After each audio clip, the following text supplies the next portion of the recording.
ابو عبد الرحمن السلمی رحمہ اللہ تعالی وہ فرمایا کرتے تھے اپنے شاگردوں کو کہ بھئی وَإِيَّاكُمْ وَشَقِيقًا، تم نے شقیق سے بچ کے رہنا ہے۔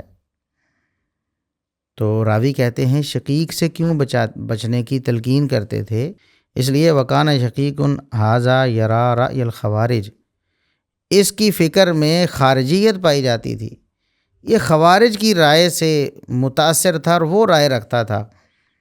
تو امام ابو عبد الرحمن السلمی رحمہ اللہ تعالیٰ لوگوں کو منع کرتے اپنے شاگردوں کو، خبردار تم نے شقیق کے ساتھ نہیں بیٹھنا۔ یہ شقیق نامی بندہ خارجی الفکر تھا۔ تو ساتھ وضاحت موجود ہے ولیس ابی وائل، ایک شقیق ابو وائل ہیں، شقیق بن سلمہ ابو وائل، وہ تو ثقہ ہیں، ثقہ تابعی ہیں، یہ ان کی بات نہیں، یہ کوئی اور شقیق تھا۔